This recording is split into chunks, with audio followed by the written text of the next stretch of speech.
9장 2절 함수 포인터를 함수의 인자로 사용하는 것에 대해서 살펴볼게요. 이제 앞에서 함수 포인터를 어떻게 선언하는지에 대해서 기본적인 내용을 배웠다면 이제 실제 어떻게 활용할 수 있는지에 대한 걸 본다고 생각하시면 될 거예요. 그래서 앞에서 이제 우리가 기본적인 함수 포인트만 살펴보면은 이런 고민을 할 수가 있을 거라고 했죠. 그래서 왜 그냥 함수 그대로 호출해서 쓰면 될 걸 굳이 함수를 또 다른 포인트가 가리키게끔 해서 이 포인트를 이용해서 함수를 호출하는 걸까라는 이런 고민 해봤을 거예요. 자, 그러면 이제 이걸 여기서 한번 해결을 해보자고요. 자, 이렇게 쓰면 이렇게 쓰면 좋겠네라는 생각이 들 겁니다. 자, 여기에 먼저 우리 add 펑션 여기에 add 더하기를 하는 기능을 한번 심플한 예제를 가지고 먼저 한번 보고 다음 페이지에서 실용적인 예제를 한번 보도록 할게요. 자, add 펑션은 정수를 반환하고 정수 두 개를 전달받아서 더하기를 해주는 그런 함수래요. 자, 다음에 서브 펑션은 정수를 반환할 거고 정수 두 개를 전달받을게요. 그러면 두 개를 앞의 수에서 뒤의 수를 뺀 결과를 반환해주는 그런 함수가 된대요. 그래서 이제 cal 펑션, calculate 펑션에서는 자, 첫 번째 인자로 fptr의 op에서 펑션 포인트를 받을 거래요. 이 펑션 함수 포인트는 int형을 반환을 하고 그 다음에 int형 인자 두 개를 갖는 이 함수들의 형태죠. 이러한 함수들을 전달받을 수 있게 함수 포인트를 매개 변수로 만들었어요. 자, 그리고 이제 n1과 n2 두 개의 수를 전달받을 수 있게끔 이렇게 받으면 그 전달받은 함수 fptr의 op를 가지고 이 뒤에 있는 두 수를 실행하게끔 완성을 해주면 그러면 우리가 add 펑션을 받았다면 두 수를 더한 결과를 반환을 해줄 거고 서브 펑션을 전달받았다면 뺀 결과를 전달해 주겠죠. 이렇게 할 수 있는 calculate 펑션에서 이와 같이 인자로 함수 포인트를 준비를 해 놓으면 그러면 이제 우리가 어떤 함수를 넣느냐에 따라서 이 함수의 계산 결과가 달라져 나올 거라는 거예요. 자, 메인 함수에서 보면 우리가 n1, n2 두 개의 수를 전달을 받았어요. 전달을 받아서 calculate 펑션에다가 add 펑션을 전달해 줬더니 여기 이 줄에는 두 개를 더한 결과가 나타났고요. 다음에 calculate 펑션의 sub 펑션 이 함수를 전달을 해 줬더니 내부에서 빼기 계산이 이루어져서 마이너스 10이라는 결과가 반환이 되는 걸 볼 수 있었어요. 자, 이렇게 해서 간단한 모양으로 우리가 함수를 두고 함수의 인자로 이와 같이 함수 포인트를 준비했으니까 이제 함수 이름을 전달해 줄 수가 있겠죠. 이름을 전달해 주면 내부에서 전달받은 이 함수 포인트를 이용해서 실행을 해주면 누굴 받냐에 따라서 여기서 실행되는 함수가 달라질 수 있다라는 거야. 자, 그러면 이런 컨셉을 이제 이곳에다가 적용을 해볼게요. 자, 첫 번째 거는 그냥 선택 정렬을 이용해서 값을 입력받은 10개의 값, 입력이 아니고 랜덤으로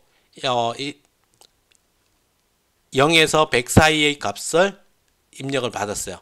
100으로 나눈 결과니까 99 사이에 10개의 수를 랜덤으로 만들어서 이걸 오름차순 정렬을 진행을 하게끔 선택 정렬 셀렉션 소트를 준비를 해서 이곳에서 앞의 수가 뒤의 수보다 크면 그러면 이제 바꾸게끔 해서 작은 수부터 큰 수로 정렬되게끔 고정을 시켜놨어요.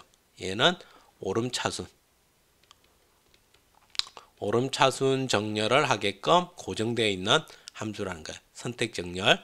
그래서 실행을 여기에서 랜덤으로 10개의 수를 뽑고 그리고서 소팅 전에 결과 이렇게 있는 결과를 셀렉션 소트를 이용해서 정렬을 시키고 나서 출력을 했더니 이와 같이 오름차순으로 정렬되는 걸 볼 수 있어요. 자, 그러면 이제 이 예제를에다가 우리가 오름차순 또는 내림차순을 함수 호출 시에 지정할 수 있게 함수 포인터를 이용해서 바꿔보면, 자, 지금 여기에서는 먼저 오름차순에 대해서 이제 정렬의 기준을 함수로 만들어서 전달을 해주게끔 이렇게 만들어 볼 거예요. 자, 그래서 여기에 이제 수정 변형된 게 보면 선택정렬에서 뒤에 인자가 하나 더 추가가 됐는데 함수 포인트예요. compare의 함수 포인트인데 여기에 전달된 이 함수는 정수값을 반환하고 정수값 두 개를 전달받는 그런 함수 포인트인 거야. 자, 그러면 전달을 받으면 이 함수 포인트가 하는 역할은 두 개를 가지고서 이제 할 건데 이 기준을 우리가 만든 함수를 전달해 주는 거야. 지금 오름차순을 할 거니까 자, 두 수가 있으면 n1이 n2보다 크면은 이제 바꿔야 되니까 true를 반환해 주고, 그렇지 않은 경우에는 0을 반환하게끔 해서 교환하지 않게 만들어 주는 거죠. 이와 같이 ascending sort라는 이제 기준 함수를 만들어서 준비를 해 놨어요. 자, 그러면 이제 프린트는 앞에와 동일할 거고요. 메인 함수에서 살펴보면 메인 함수에서 자, 실행 before sorting 전에 출력을 하고, 자, 이번에 선택 정렬에서 세 번째 인자로 ascend sort라는 함수 이름을 전달해 줬어요. 그러니까 이 함수 이름이 전달되었으니까 이제 이 cmp는 누구? ascend sort 이 함수가 되겠죠. 그래서 이 안에서 compare 비교할 때 이제 이 ARR i는 n1이 될 거고 뒤에 게 n2가 될 거니까 앞에 게 뒤에 거보다 크면 그러면 교환을 해라 라고 해서 오름차순이 되게끔 준비가 되겠죠. 오름차순으로 정렬이 이루어지는 거야. 이렇게 우리가 함수 포인터를 이제 다 활용을 해서 정렬을 해 나갈 수 있게. 그러면 이제 여러분이 디센딩 소트도 만들어낼 수 있겠죠. 또는 더 복잡한 소팅을 하는 규칙, 여러 가지 구조체에다가 여러 가지 이름, 나이, 여러 가지 정보가 있을 때 이름 순으로 정렬을 하고 싶을 때 또는 뭐 나이 순으로 하고 싶을 때 이 함수를 기준 함수를 만들어서 제공함으로써 그런 것들을 해결해 나갈 수 있을 거예요. 이렇게 함수 포인터가 함수의 인자로 사용이 될 때, 자, 그럼 지금의 이 모습을 한번 앞에서 봤던 메모리 관계도로 한번 살펴보면, 자, 우리가 메인 함수에 이와 같이 10개의 배열을 준비를 해놨어요. 메인 함수에 배열을 준비해 놓고 랜덤으로 이곳에다가 정수를 생성을 했어요. 랜덤하게.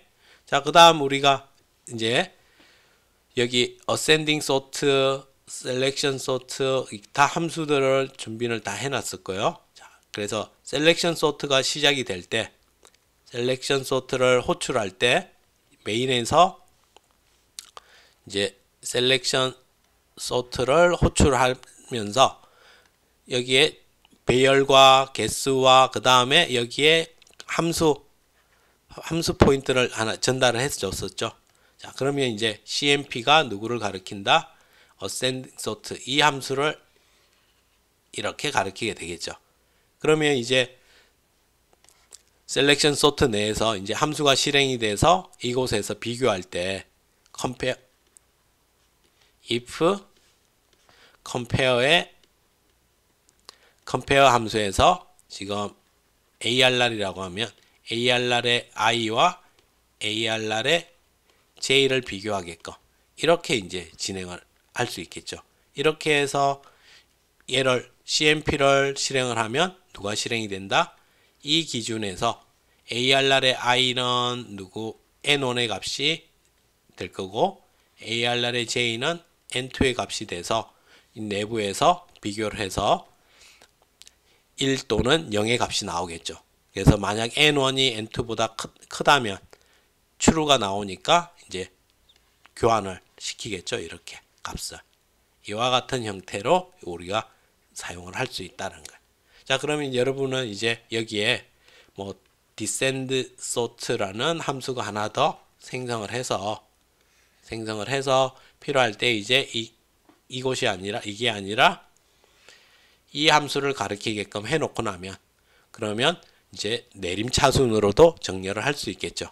자, 그래서 이 내림차순으로 정렬하는 거는 한번 이곳에서 여러분이 이제 직접 완성을 한번 해보세요. 앞에 있는 예제 가능하면 참고하지 말고, 자, 메인 함수가 이제 이렇게 주어져 있으니까 이게 정상적으로 실행될 수 있게끔 여기에서 셀렉션 소트의 이곳의 인자 선언과 다음에 ascending sort와 descending sort를 준비를 해서 실행을 하면은 이제 이와 같이 제일 먼저 정렬하기 전에는 이렇게 랜덤하게 10개의 정수가 출력이 될 거고, 자, 먼저 첫 번째 ascending sort를 이용해서 셀렉션 소트에서 오름차순 정렬을 하게끔 ascend sort를 함수를 전달해 줬어요. 그리고 났더니 이와 같이 오름차순으로 정렬된 걸 볼 수 있을 거예요.